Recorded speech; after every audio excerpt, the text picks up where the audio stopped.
warahmatullahi wabarakatuh.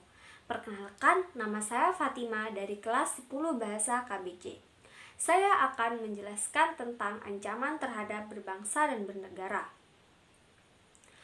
Posisi Indonesia berada di tengah-tengah dunia, dilewati garis khatulistiwa diapit oleh dua benua yaitu Asia dan Australia, serta berada di antara dua samudra yaitu Samudra Hindia dan Pasifik. Kondisi tersebut menunjukkan bahwa wilayah Indonesia berada pada posisi silang sangat strategis. Posisi silang Indonesia merupakan sebuah potensi sekaligus ancaman bagi integrasi nasional bangsa Indonesia. Dikatakan sebuah potensi karena akan memberikan dampak positif bagi kemajuan bangsa Indonesia, serta akan memperkokoh keberadaan Indonesia sebagai negara yang tidak dapat disepelekan perannya dalam menunjang kemajuan serta terciptanya perdamaian dunia. Akan tetapi, posisi silang ini juga menjadikan Indonesia sebagai negara yang tidak terbebas dari ancaman yang dapat memecah belah bangsa.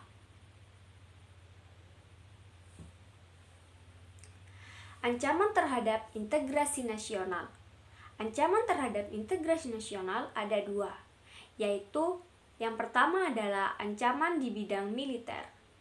Aktivitas ini merupakan ancaman militer yang menggunakan terorganisir.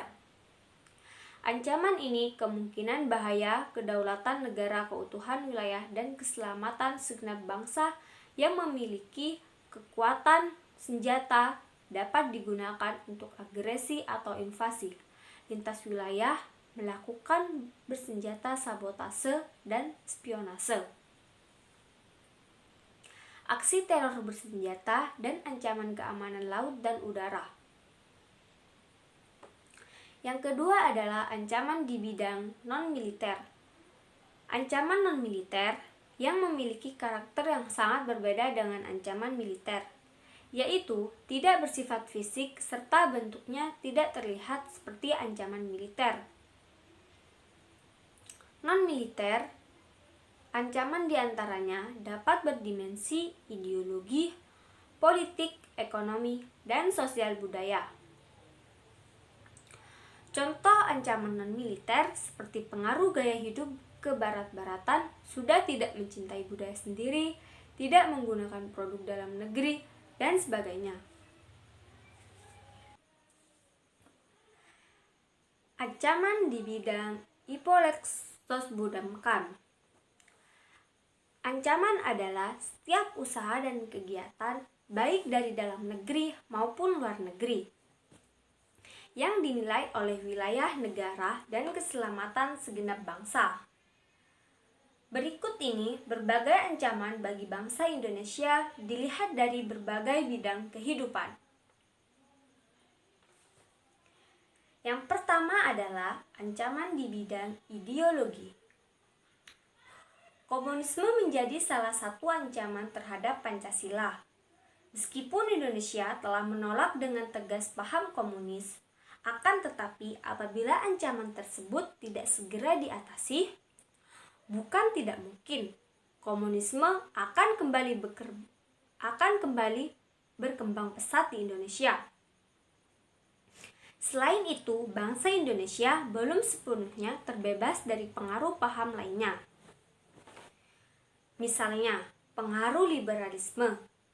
Pada umumnya, pengaruh yang diambil justru yang bernilai negatif. Misalnya, gaya hidup yang diliputi kemewahan, pergaulan bebas, dan sebagainya. Yang kedua adalah ancaman di bidang politik.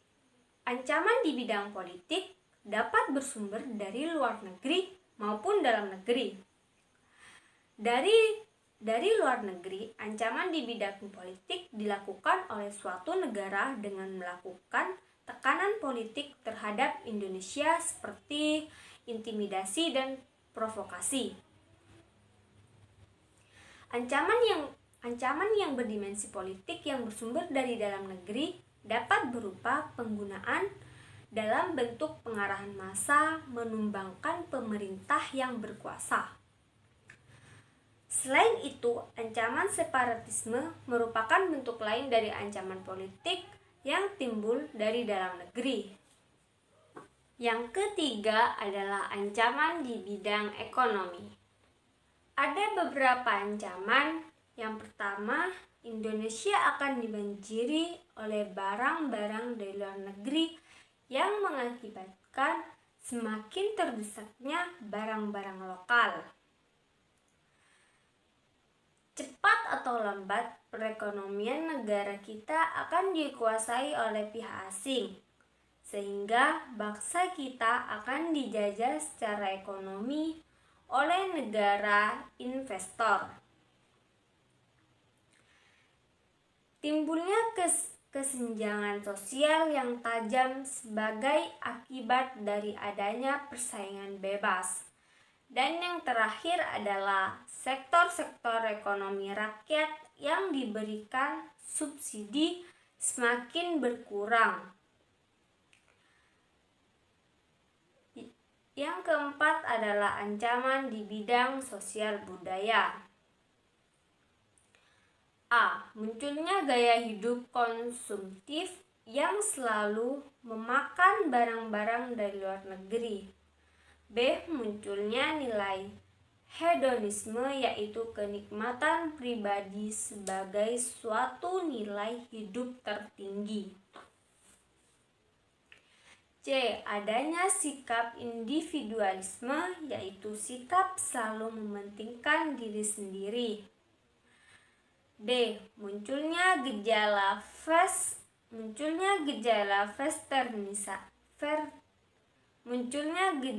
westernisasi, yaitu gaya hidup yang selalu berorientasi pada budaya barat tanpa diseleksi terlebih dahulu, seperti model pakaian.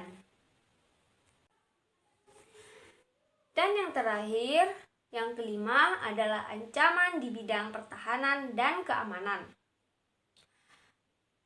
Ancaman di bidang pertahanan dan keamanan masih adanya masalah teror dan konflik SARA yang terjadi pada suatu wilayah memiliki tujuan yang sama, yaitu tidak ingin bangsa Indonesia hidup damai dan tentram. Oleh karena itu, lemahnya penerapan dan penegasan hukum dan keadilan harus terus ditingkatkan, harus mengantisipasi dengan ancaman sedini mungkin di bidang pertahanan dan keamanan, baik secara militer maupun non-militer. Sekian yang dapat saya sampaikan tentang ancaman berbangsa dan bernegara. 4 contoh perilaku yang menunjukkan kesadaran berbangsa dan bernegara. 1. Saling menghargai perbedaan suku, ras, agama. 2. Sadar akan kepentingan menimba ilmu untuk masa depan bangsa dan negara. 3. Mematuhi peraturan. Dan yang keempat adalah ikut serta dalam mewujudkan kebijakan pemerintah. Di era globalisasi ini, banyak tantangan memang bagi negeri kita. Namun, kesadaran berbangsa dan bernegara sudah selayaknya rakyat dan pemerintah untuk bersama-sama memberikan pemahaman bagi rakyatnya, khususnya kaum muda. Indonesia adalah negara yang memiliki persatuan dan kesatuan yang beradab. Jadi, kita sebagai generasi penerus bangsa harus tetap menjadi keamanan dan keutuhan NKRI. Sekian dari saya yang dapat saya sampaikan. Kurang lebihnya mohon maaf. Wassalamualaikum warahmatullahi wabarakatuh.